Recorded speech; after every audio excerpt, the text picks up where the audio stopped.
Hello, welcome to the Impersonal Opinion podcast. I'm Chandler Klebs, and today I'm here with Jamie Soden and Trick Slattery. And this podcast is where we can share our opinions and not take anything personally. No blame. We understand there's no free will, but there's still issues that are worth talking about, and we all come from different perspectives on issues such as sex and reproduction and all that sort of stuff. And because Jamie, I've been talking with him about some of this stuff, and our co-host Trick is an anti-natalist, and I kind of get the reasoning behind that. The concept of reducing suffering by not reproducing, and so I think it's good for us to just talk about where we agree, where we disagree, and why, because this is kind of major. So, Trick, maybe you could start us out by giving us just a quick rundown of antinatalism, maybe. Anti-natalism just means that you give kind of a negative assessment to procreation. So you're valuing procreation as something not as a positive, but as a negative thing, as something that people should consider um, before they go ahead and do it. It's something that people should actually look deeply into the positives and the negatives that are going to happen due to such procreation. And I think it weighs heavily on the negative side of things for various reasons. There's a good book on this by David Benatar called Better Never to Have Been: The Harm of Coming into Existence. And he gives what's called an asymmetry argument. Basically, it's an argument that compares coming into existence from non-existence. It compares pleasure or negative experience from coming in from a non-existent state, and then it compares that to the attainment of pleasure or the attainment of a negative from an existent state. And it kind of shows that there's an imbalance between the two. So for existence, when you obtain a pleasure, that's a good thing. It's always, when you're already existing, it's always good to have a positive experience, a pleasurable experience. It's something that he would consider a good.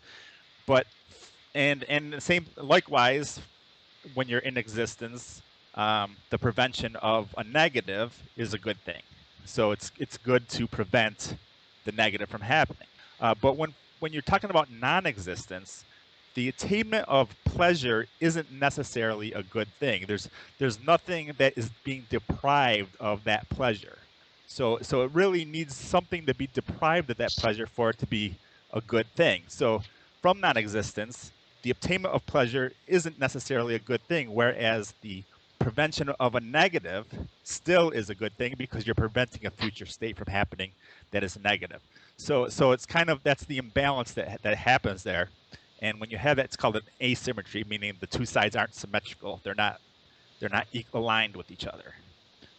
So when you have that asymmetry, basically bringing somebody into existence does it at the expense of any negatives that will occur. So if one single negative occurs, then that is a unnecessary negative. It's a negative that happens that didn't have to happen because the obtainment of the pleasure or the positives weren't necessary. They weren't necessarily a good from the negative. Does that make any sense to you guys? Yeah, I think so. The asymmetry between pleasure and pain overall, because this relates closely to the hedonic imperative, that we seek pleasure and avoid pain. But it seems to me that we spend a lot more time avoiding pain than we do seeking pleasure. Because pain, we just happen to live in a universe where pain is more extreme and long enduring than pleasure. Because if somebody is injured, for example, they will experience pain for a long time, whereas there's no equivalent of long-term pleasure from one event. Yeah, and that sort of gets into the second argument of anti-natalism, which is called the risk argument. Basically, it's saying that when you bring somebody into existence, you risk the the person having even greater harms, or like being raped, or uh, getting cancer, or any type of harm like that. You risk that by bringing the person into existence. So it's kind of you're a causal problem. You're creating that causal line that's going to have all these negatives when you didn't necessarily have to. So the asymmetry just basically says that even a little bit of negative is kind of problematic because it's unnecessary. But then there's the risk argument, means that you're actually risking something that you don't have any control over. That could be really a great harm to the person coming into existence. So there's two different arguments there that kind of weigh towards anti-natalism there. Yeah, and see, here's what's interesting about this trick is that although I don't think I'm exactly anti-natalist, in the sense that maybe some people are, I completely understand the entire reasoning behind this. Like, I think it's actually a very valid view here, because when you consider the pain that's caused, especially in the human world. Like, and I think this is it's different for each species. For example, a caterpillar coming into existence probably experiences a lot more pleasure than it does pain. You know, I because it gets to hatch, it gets to eat a lot of leaves, go into a cocoon, fly around like a butterfly. That's just the way it looks like to me. But the problem is, we live in a human society where there's a lot of negative, there's a lot more pain, and a lot of it comes from the free will belief, obviously, too, irrational hatred and blame and violence and that sort of thing. And so I look at it from the perspective that any human that comes into existence will in some way cause harm to other living things. Yes, that's actually a third argument against antinatalism. The first two arguments are basically regarding the sake of the person coming into existence. For example, the asymmetry argument says that having a child for that child's sake doesn't make a whole lot of sense, basically. And then the risk argument says it really doesn't make a whole lot of sense because you're risking a greater harm on that child without their consent, basically.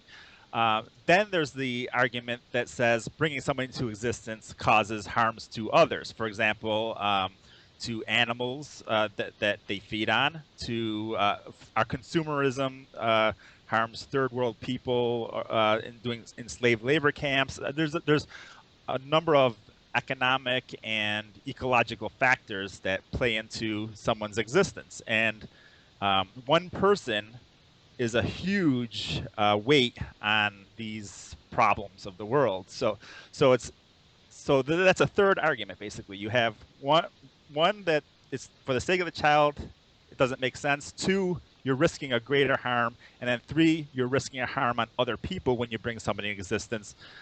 It's more likely that a person's existence will actually be detrimental to everybody else in existence. There are some things that for that third one that are problematic. For example, if everybody went out of existence today, just vanished, for example, um, it would cause a whole lot of problems because you'd have the animal kingdom, which would take over the earth, and there's a lot of harm in the wild. So as an anti-natalist, I don't necessarily take it to the level that we need to immediately move ourselves out of existence through non-procreation, but I do take it to the level as of that we have to resolve these other problems and then eventually non-procreate out of existence, basically. Yeah, well, what's interesting is that I think we agree on a lot, because here's what it comes down to is I understand that my existence did cause suffering to living things, just by the very fact that each human that enters into the world consumes resources, and the majority of people grow up in a culture that's full of of carnivores, especially. And because of the way I view other animals as equals, which is a change that happened in my 20s, as I started learning more, I realized that so much harm has come just and this is a thing about first of all, nothing's anybody's fault, but I understand that even the act of buying meat, dairy, eggs, or leather, anything that someone does, well, that ends up supporting an industry that causes suffering to these other animals. And so part of it is that, like, I don't blame myself for being ignorant and growing up, the way I did, and not knowing this, because that's the case with many people. But now like, my life is turned around so that I try to, because there is an asymmetry, you might say that for the first 25 or so years of my life, I caused more suffering than I ever did pleasure for anyone. And that's not a good feeling, you know? Yeah, we definitely have to look at what we're doing and all these things. But even when we do that, we're still causing harms. Like even the most strict person, as long as they're living in a first world country, they're they have to be somewhat consumeristic to live. Your very computer, for example, is built with parts that were made through slave labor, which, of course, slave labor supports the meat industries in those countries. All of these factors just kind of play into each other. So the very idea of someone living on planet Earth means that they're actually harming others. It's a kind of a necessary thing to survive. Um, there's really no way we can live in an entirely in a bubble of not harming others. We can just try to minimize down what we possibly can within the confines of the world, of the area that we happen to be born in. Yeah, and what's very interesting about it is I agree there's no way to completely do this. In fact, the Jains have tried for a long time, and I was very fascinated with Jainism, their whole principle of not killing anything, not hurting anything, which is great, but I understand that it's unrealistic in the sense that for example, I have to work my job, which means that I have to walk, and I am, just by stepping through the grass, I'm probably going to kill some insects. So a person has to not be such a not be so heartbroken over everything that dies, even though that's the way that I'm sort of wired to be. So all but here's how I look at it, is that Just because wait before you go on. Plus you by just stepping outside, you impose risks on other people. So for example, say you have to walk down the street to your job.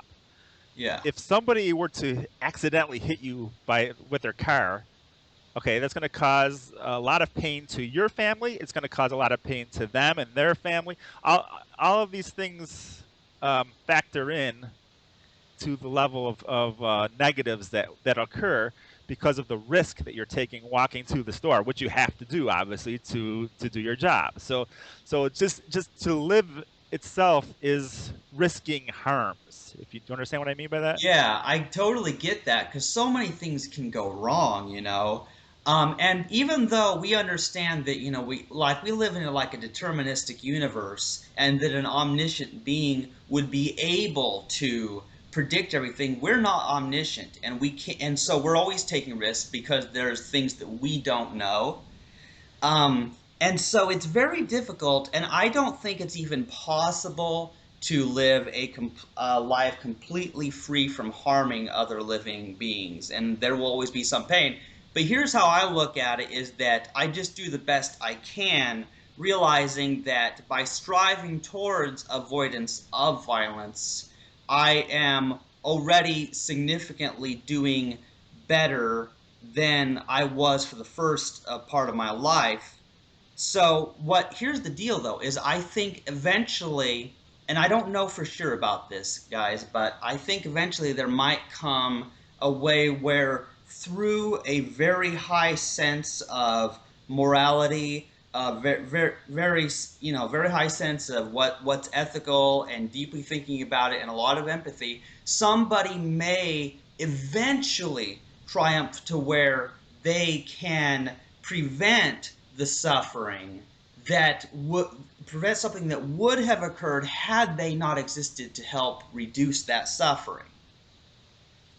Right, right, and this is where kind of antinatalism get a little tricky because, like I said, if everybody just stopped procreating today, okay, within a generation, the human race would dissipate, but the population of all the other animals on the earth would take over, and that's a lot of harm in animals consuming other animals, disease, and all this stuff that happens in the animal kingdom, which is pretty horrific. So like I said, we have to actually focus on changing those things before we can actually non-procreate out of existence. But that doesn't mean it's actually ethical to procreate. So it's kind of a catch-22 there. Yeah. Because you can't really procreate for that reason either. Like if you procreate for that reason, that then you're assuming that um, your child is going to be like the leader that is going to help with this situation, which is most likely not going to happen. So it's kind of a catch there. Right. That's the issue, and it is. And so I want to mention while we're recording this, I want to mention that this has a lot to do with my negative views about sex, and why I've been analyzing this over the previous years, and I've been realizing that it's just not. I just don't think overall it's worth it. And I know this sounds really funny because I think that I'm asexual, meaning I don't get this urge. I don't have like some genetic desire or whatever to have sex with people. I really think that colors a lot of my views, but Right. but at the same time, a person who even may feel that they might be some straight person who desires to have sex, there's also they still may see the logic, they may still see the harm that can come from this unrestricted procreation that humans are in the habit of. Right. And well, like I said earlier when we were talking offline, sex and procreation are a little different. So, um, obviously, there's certain safe ways that you can have sex without procreating. There's also safe ways you can have sex to assure that no diseases happen or anything like that. So as long as you're safely having sex, that's a different situation. If someone, what's the word? Long as they use some kind of procreation or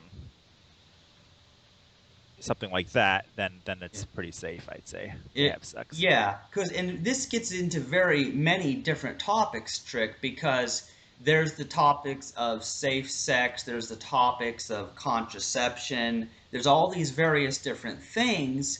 And here's a main difference because a lot of people know that the way I am is that I don't like abortion, obviously. People know that about me by now. But here's the deal is that the Catholic Church considers condoms a sin. They consider any kind of contraception. They consider masturbation a sin. They consider all of these various types of things to be this awful sin that God's gonna punish you for. And Right. so this is something that really needs to be clarified because so many people they hear my views on abortion and they think, oh no, he's one of them right wing Catholic fundamentalist something, like Yeah, yeah. so they get scared and run away from me.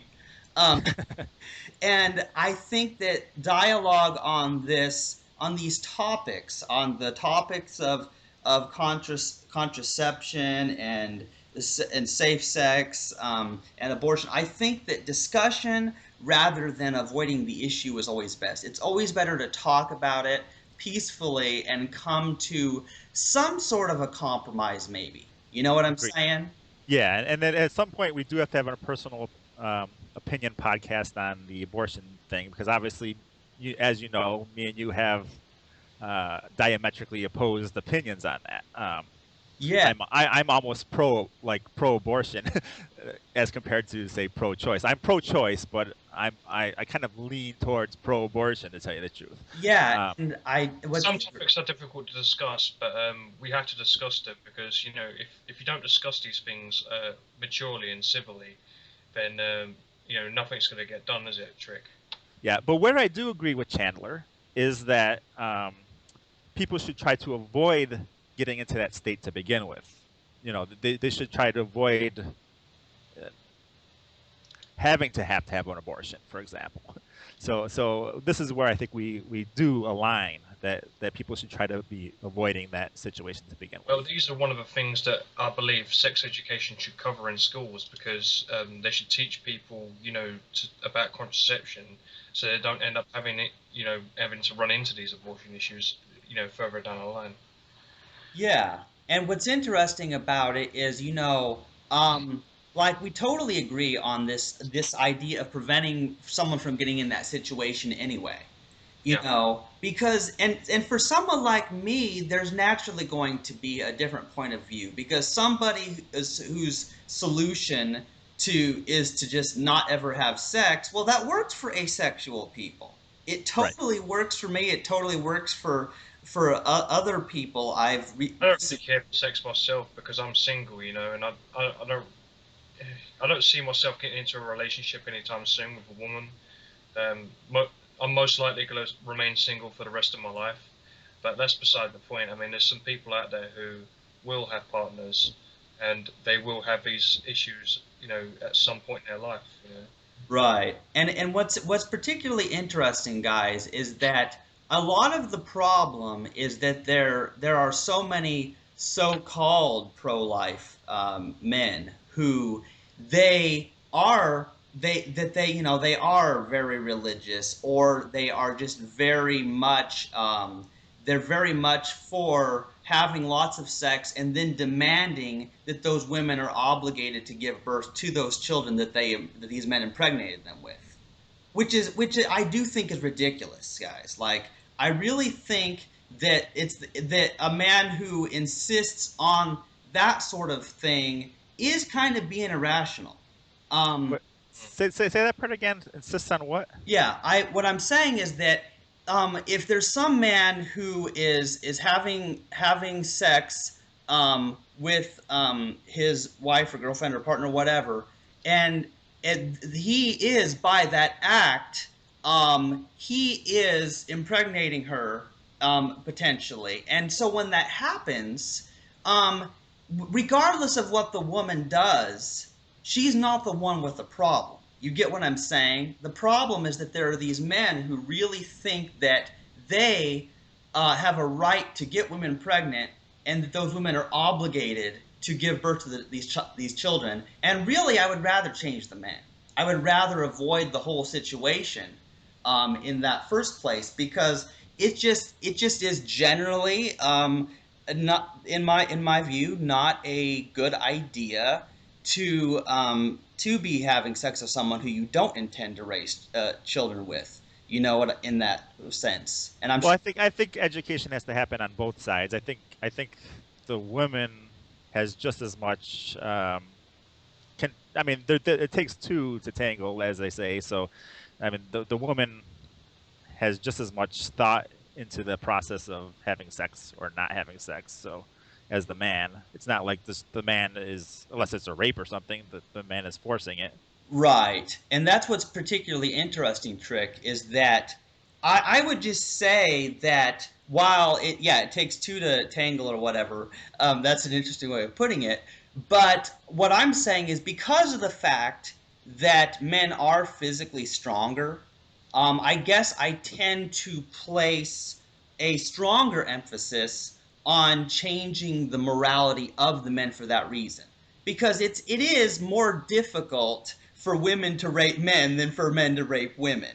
Of course it is, but it doesn't mean men can't be raped. I mean, you saw that story that I sent you a link to, didn't you? About this, guy. He said he was raped when he was 18, by an older man, like some homosexual. Now, I don't have anything against homosexuals. It's just that when the sexuality becomes non-consensual, that's a problem, and it needs to Yeah. be. It And needs here's to the stop. deal is I agree with you, Jamie. That's the problem is that when something is non-consensual and it's causing harm to someone, it's just very bad. And also, people will already know this if they listen to our other podcasts and stuff, but obviously we're not against homosexuality necessarily. We're not a bunch of, people Mhm. who are following the book of Leviticus or something, you know. Yeah, and it doesn't necessarily mean we're perverts when we say in sex education, we need to teach teens in schools that the consequences of sex and porn and all this stuff. We need to tell them to not get into these things at such a young age. Um, but you get these like fundamentalists saying we shouldn't like mention it to them full stop. And I'm thinking, well, if you don't bring these things up to them, how will they ever learn? You know what I mean? It's Yeah. And what's interesting, guys, and here's my big problem with a lot of the so-called sex education that happens, from what I've heard, is that there's these abstinence-only education people yeah, who basically their message is don't have sex until you're married because God won't be happy if you do that. You know? yeah, Yeah, and that doesn't work. I mean, we already know that kids have sex at an early age, and they don't listen to any of that stuff. So we have to educate them on the proper ways, the safer ways of having sex, basically. Yeah, and another thing that's key is that we're not blaming people. We're not blaming teenagers for having hormones and biological urges that lead them to do this kind of thing, because that would be basically the equivalent mm, of blaming the dogs or the cats or the horses or whatever other animal for having sex. It would be really that insane when you start blaming them and say that they should use their free will to turn off their urges or something. yeah. Right. And I do think that when teenagers have sex, I do think that needs to be treated in our courts differently than say, teacher, parent, or some other grown adult starts doing it with them. Because once people are adults, they shouldn't be with underage people. Full stop. Like say people who are in their 20s or over. Yeah, and when pregnancy does happen in those cases, obviously it's not something that the teen was looking to try to happen. They made a mistake and they just didn't think about the consequences. So Right. And what's interesting about it is that You know. I think one problem is that a lot of people they believe, well, if they use this or that form of contraception, that that's 100% effective and that will always prevent them from getting pregnant. And they're right. not realizing how many people are using various forms of contraception and yet for one reason or another they end up failing.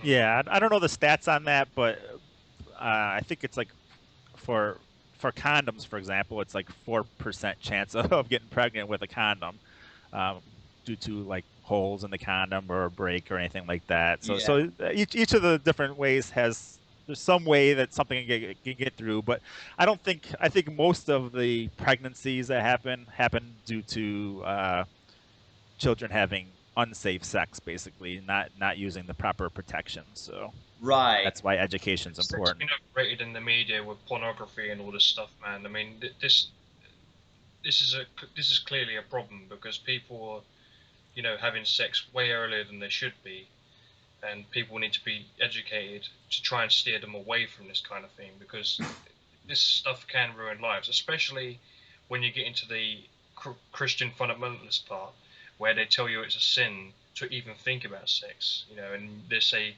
if you lost, then you should, you know, take out your eyeballs or something stupid like that. Yeah, and what's in and since you mentioned, the whole Christianity thing, Jamie, I think it would be good to just point out that, this is the whole problem of evil, the whole theodicy problem all over again. Because, we may not be Christians, we may not believe in God. A lot of us on this podcast don't. Um, you know, but here's the thing: is that this really brought me into a phase of questioning because I thought, well, if there was this, this God dude somewhere that was so powerful and could create matter out of nothing, I thought, well, God could end abortion very simple. Very simple. Just allow people a biological way, change the laws of biology, as so that people are basically either so that they can't get pregnant from having sex or that they don't unless they want to. Um, and so that's the thing is I always imagined because the Christians taught me growing up, well, God created life. God made the laws of physics, made the laws of biology. God set evolution into motion, those who even believe in evolution. And so I realized, well, if there was a God like that, that God could just end a lot of suffering very easily. And that's where it gets into, if God's so powerful and once doesn't want people to suffer, then why is there suffering? You know. Right, right. Yeah, and if we're going to get back into the whole anti-natalism thing, if you look at the religious side of that, basically they're saying to have as many children as at least a lot of these religions, not all of them. They're saying, have as many children as you can, and raise them to be Christians and stuff like that. And that's another problem that I see with religion. Yeah, like the Quiverful movement. Oh, that's well, that's Yeah, the other side of things, right? yeah, I yeah, because I've listened to podcasts and other things about the Quiverful movement, and here's an interesting conclusion that I came to. I think that the reason that there's so many Christians and Muslims in the world, that there's so many religious people in the world, is because, well, if people are believing a worldview which tells them that it's good to reproduce, have many children, teach them your religion, well, then they've reproduced their religion through procreation. They're not converting a bunch of atheists all the time. That's not Yeah. how the religion spread. But it's still Yeah. based on theology, though, myths.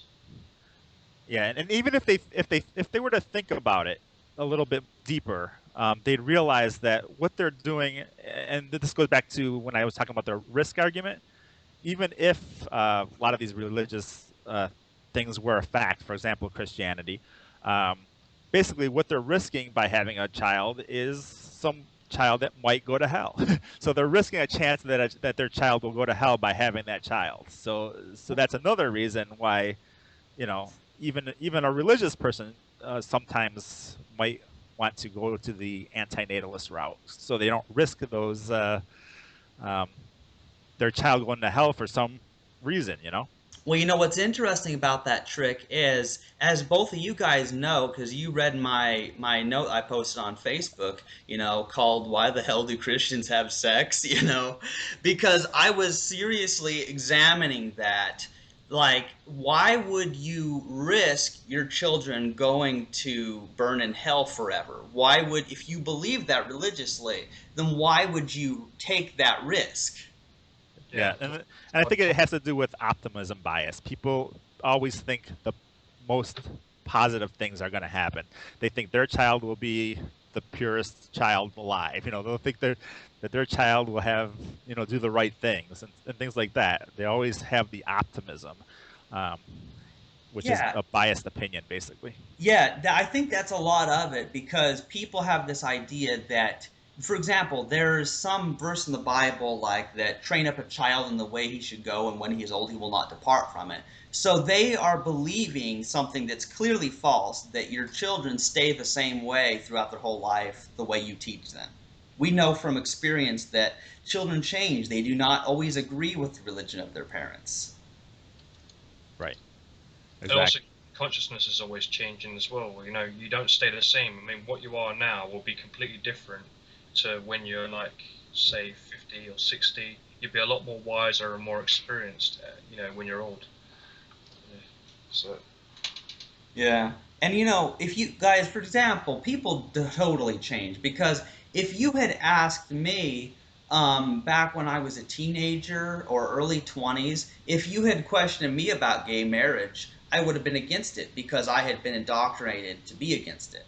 If you had asked me about contraception, I would have just laughed at you and said people could use their free will to choose not to have sex, and so contraception was irrelevant. That would have been my answer back then, but times have changed. And these are not just Christians, but all religious fundamentalists in general. They need to understand that sex is a byproduct of evolution. It's not some like demonic spirit from hell. The only time when sex actually becomes harmful is when it's non-consensual, like we discussed.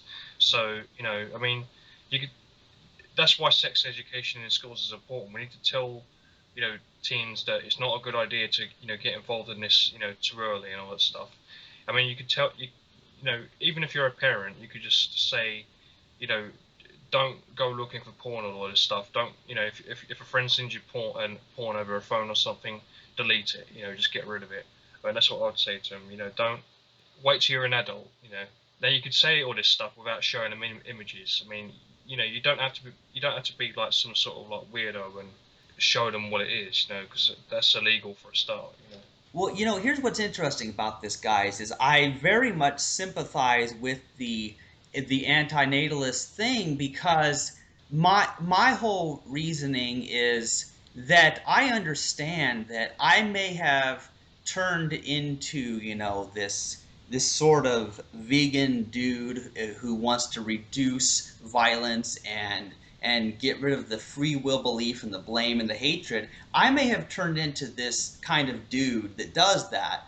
But if I were to procreate, which I don't think is going to happen, there is not any guarantee that my child would be the same as I am.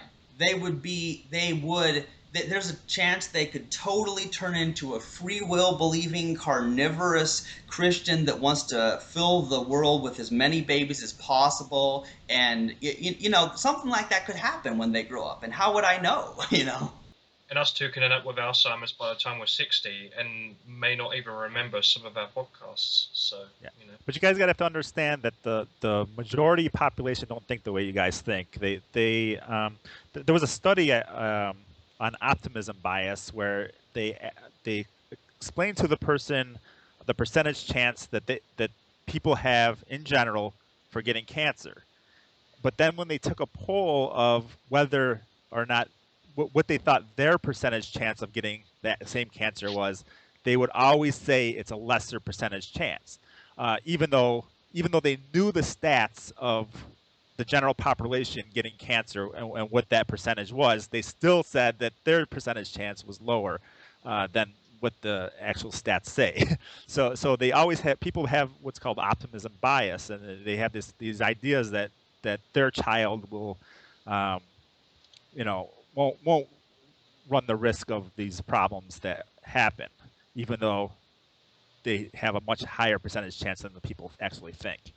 So Yeah. And that's the thing, is that not many people do think like us. I mean, the majority of people, are they're not like us in many ways, because us on this podcast, we understand that free will is an illusion, but most people, they don't get that yet. That's kind of a new thing, and this is our Impersonal Opinion podcast. Our main podcast about free will, science, and religion. We talk more about that, but that's part of it.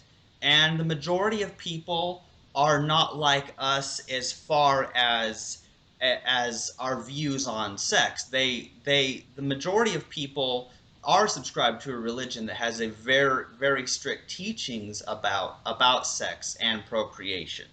And so it would be foolish of me to, when evaluating humanity, to think that they're thinking like I am, because they are not.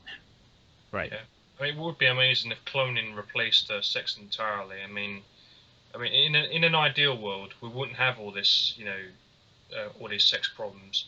That would be completely non-existent. Instead, uh, we could reproduce just by cloning ourselves, getting a piece of someone's DNA material, and growing like, a genetically engineered human in a laboratory or something.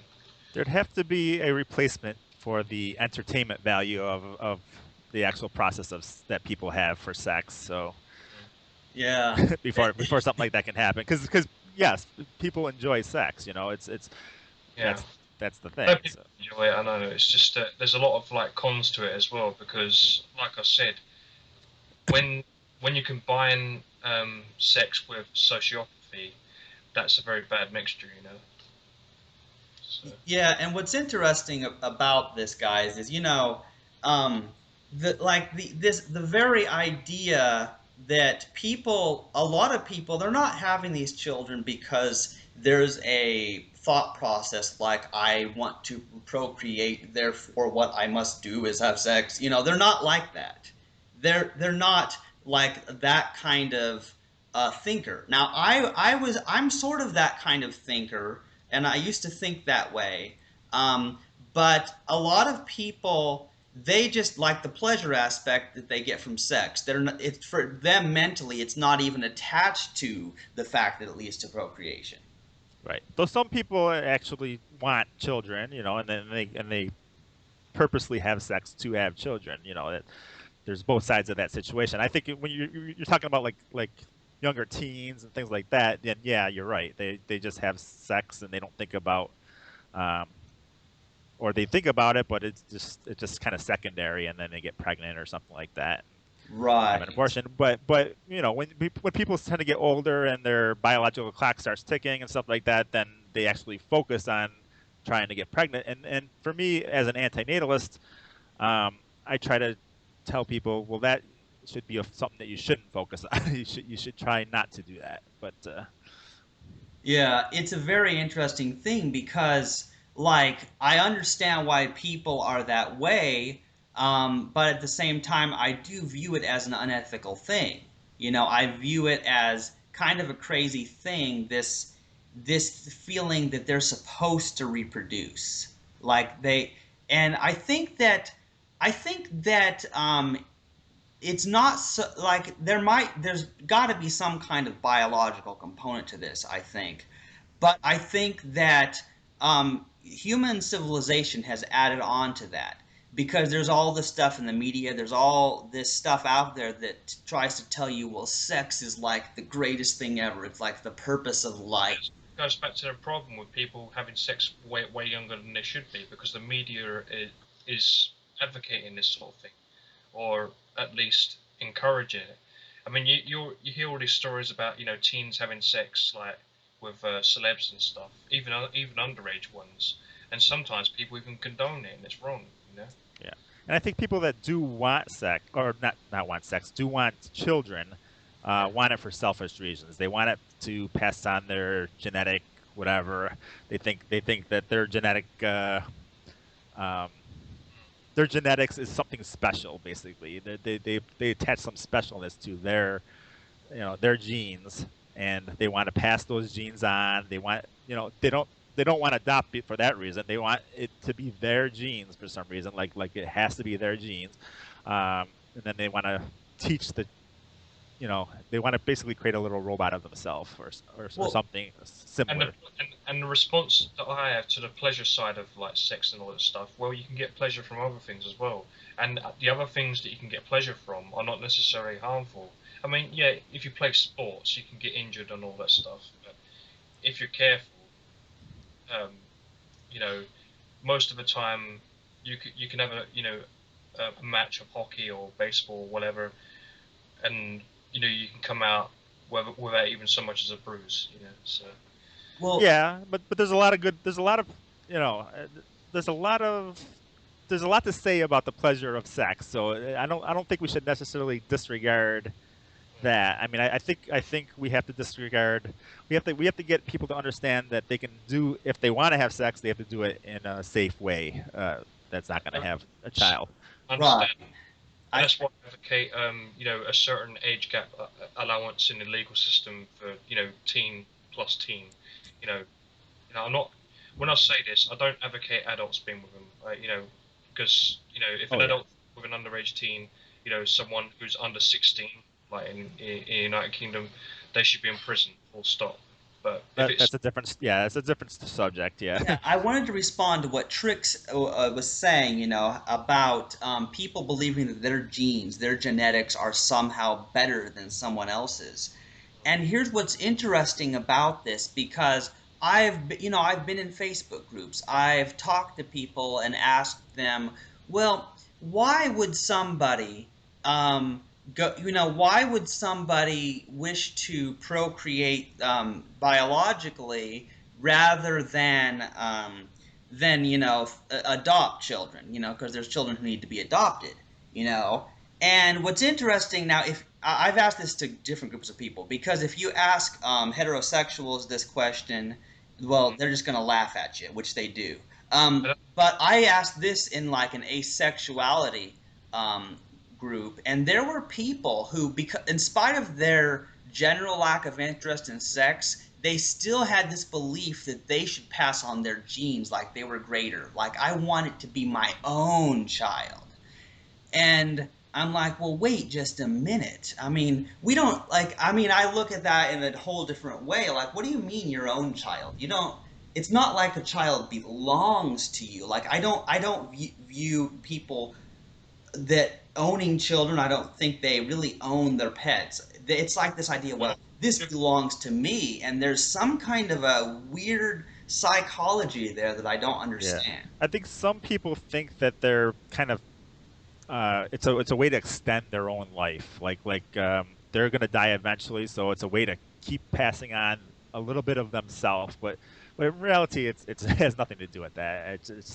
That's just people's psychological state. They're thinking that, but Right. it's Because just one thing, we don't experience the experiences of our offspring anyway. yeah. I mean, like I'm entirely different than my parents. I mean, I have the genes of my parents. And that's it. You know, I have a few traits of them, but I'm entirely different. They don't understand philosophy at all. They don't understand, a lot of the things that I understand. So I'm a different person totally than them. So the fact that they think they're kind of bringing on a part of themselves is really just kind of fallacious. Yeah, it's definitely a false belief that you're somehow extending your own life by procreating, because you're really not. But yeah, it's sort of interesting because I think there's a lot, Trick, that we can agree on, because the idea of, that there's a lot of suffering caused by procreation, and so I don't oppose people using condoms or a lot of things like. I don't oppose that. I don't oppose sex education of different types. In fact, I would rather see something Yeah, you better. and I are in agreement of most things, clearly, because you and I agree that sex education is important and teachers should not be, vilified for, educating teens of the consequences of, transmitted diseases and all this stuff. They have to tell them, man. They have to, because otherwise, what's going to happen? People are going to be passing on all these diseases and they won't care, Yeah, and that's a very important point, Jamie, about, sexually transmitted diseases, because even if you happen to be gay or whatever, for example, like, well, you don't have to worry about the whole procreation aspect. That doesn't really happen. But you still have to be concerned about diseases that could be Exactly. transmitted in some ways from whatever they might be doing. So I think it's definitely why I'm pro the idea that people should be taught how to reduce their risk, of getting diseases, how to reduce the risk of conceiving children that they don't intend to raise. You know? And there's also been studies done about pornography as well. Some people become addicted to it to the point of it ruining their life. Is this true? I think so. Oh, I'm sure. Yeah, I'm sure that's Yeah, the I case. think you can become addicted to almost anything. Right. Yeah, but not all addictions are equally bad, you know. So some addictions can be kind of good. Yeah, but um, it depends really. I mean, if someone had been addicted to porn since before, since they were children, then that's clearly a problem because they were obviously exposed to these things when they were too young to understand it, and it's a psychological burden for them, and they need help. But Yeah. So would you guys consider, you guys wouldn't consider yourself an anti-natalist, correct? Well, it's kind of an interesting thing because the reason that I hesitate to use the term antinatalist is perhaps because they might necessarily think that I approve of abortion. They might think that it's kind of a weird thing. Right, because it doesn't go well. It doesn't fit well with your abortion stance, correct? Right, and that's definitely something that we'll want to talk about in another podcast too, because it's a very deep issue. about gay marriage in the next podcast as well. I mean, that'd be nice. I mean, Yeah, it became legalized because I mean, who cares if a lesbian or gay couple, it's their life, isn't it? Trick slattery. Yeah, that's correct. yeah, Yeah, and very importantly, apparently, there are people who don't want to allow gay couples to adopt children. And as a person who's very pro adoption, as a person who thinks, well, these children need to be adopted, I'm like, hey, that's terrible. Why would you oppose that? But then I remember, oh, yeah, they've got their religion, they've got their homophobia, they've got certain things they believe that that's immoral. And yeah. so but I have to ask, like, how much do you have to hate children that you wouldn't give them a shot at being adopted by a couple who will love them and raise them and give them a fairly happy life, just because you don't like the sexual orientation of those people? Yeah, well, they think that parents who have a certain sexual orientation are going to raise kids that have that sexual orientation, and that's their biggest concern as a religious person. That they don't want these other people going to hell because they were raised to have this sexual orientation. Of course, Yeah, they don't understand how such It makes no orientations come fucking about and sense things as like well. They're that. going to hell for saying that they've been born with, like, that their attraction wasn't their choice. It's saying that they developed, like, when they were growing up. I mean, how's it? Yeah, Just saying, right, for the sake of the argument, even if homosexuality was evil, right? How would it be their fault? Because it's hardwired into them. right. But that's what these people think. So that's their main problem, I think, with it. right. And So, we know that you don't turn somebody gay necessarily. You know, I right. mean, I've never it's heard of a gay person turning straight or the reverse. So right. And so when I see people claiming that they can pray the gay away, I really question that. I don't think that works. No, no.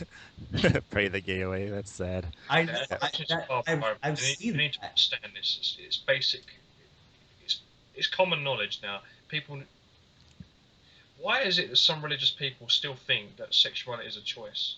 I don't get it. Well, once again, you've got that free will belief that undergirds that idea, I think. Yeah. Because if you believe that you have a free will, then that means you can, like, override all of your desires, that you can override your biology environment.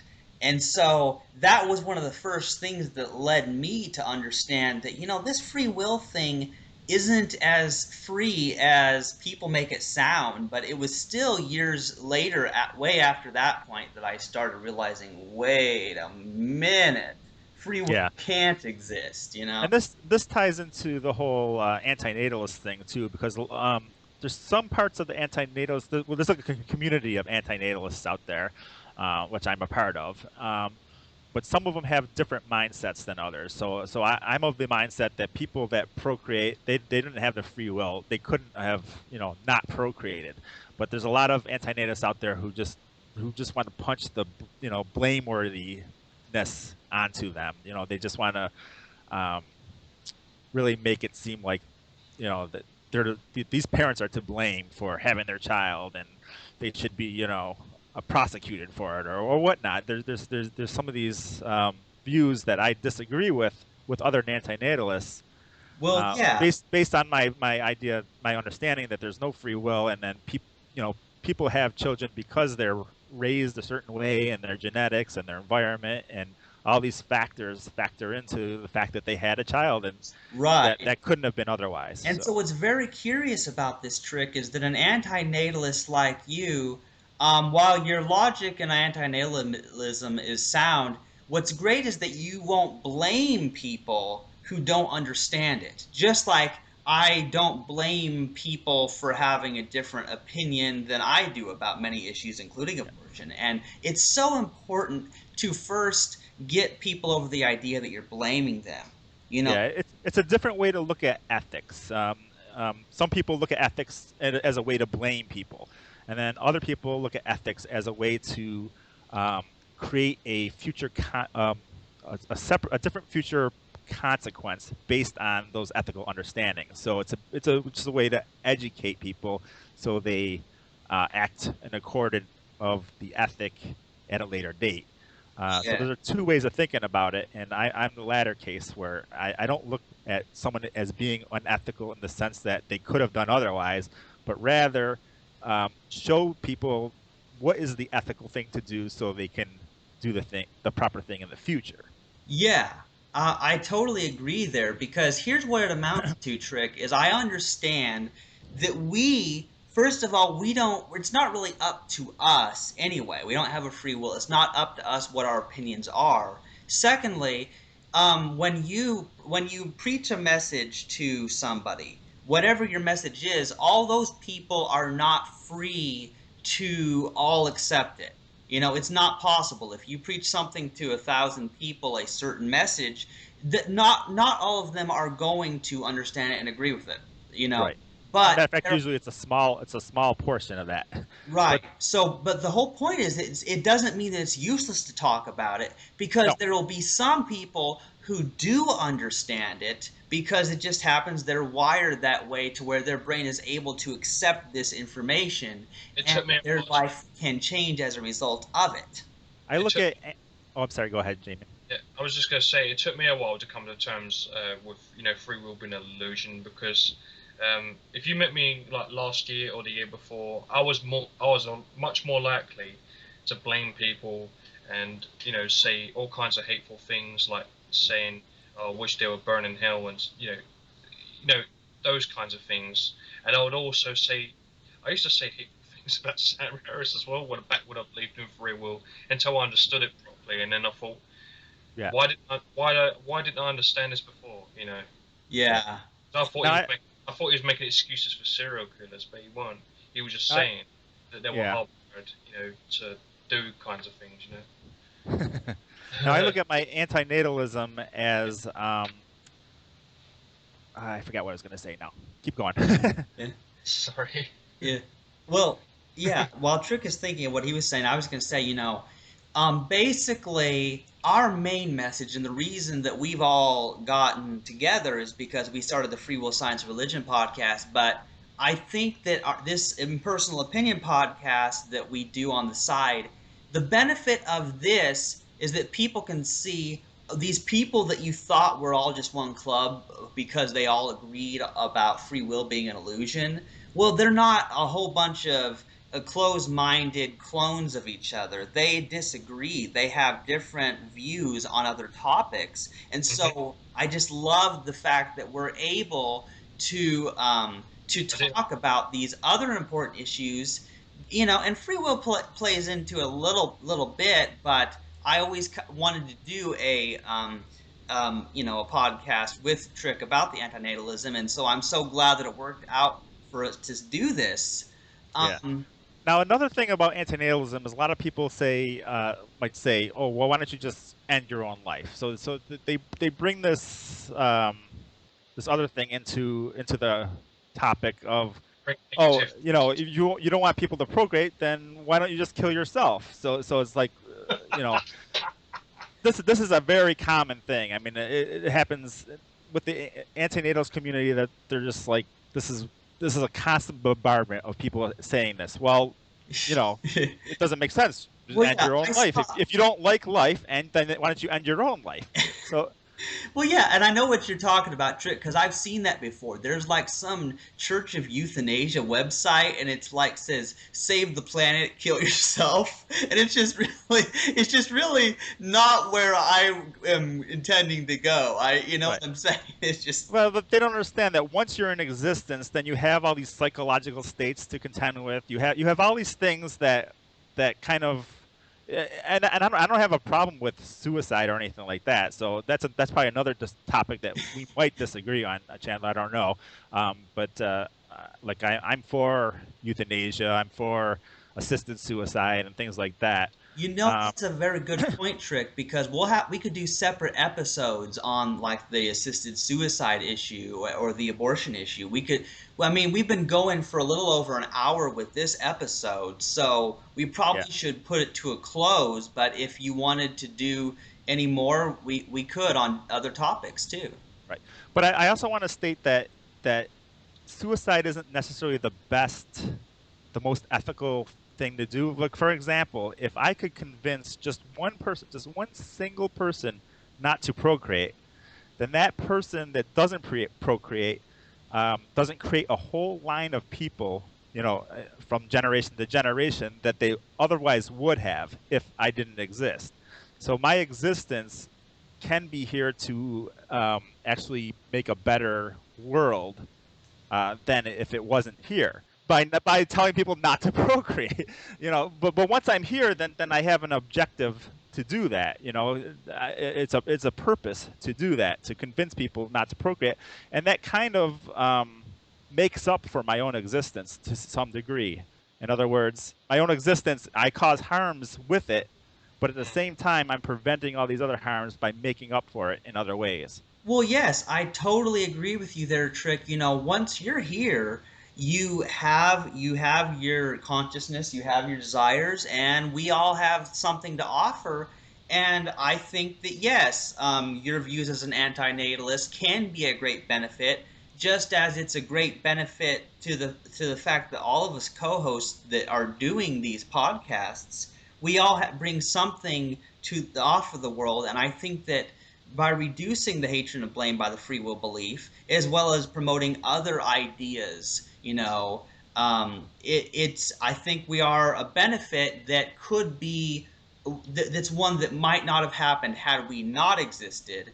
But I'm not saying that, you know, yeah, it's not like our life is useless now just because it's not. We would have been fine with the idea of not existing because we wouldn't have known any difference. But now that Yeah. we're here, let's make the most of it. Yeah, and the point is, suicide doesn't solve the problems of the world.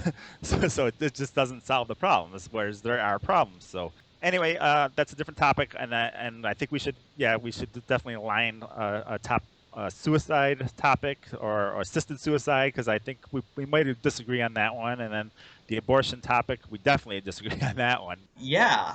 But so I'll end this episode, but then yeah, we'll do more impersonal opinions on some of these really controversial things.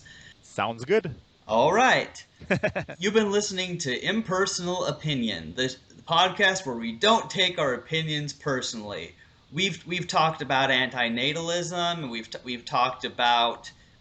also talked about how the free will thing ties into it because we're just naturally good at talking about that. I really hope that you've enjoyed this episode and there'll be more in the future. Thank you for listening. Bye.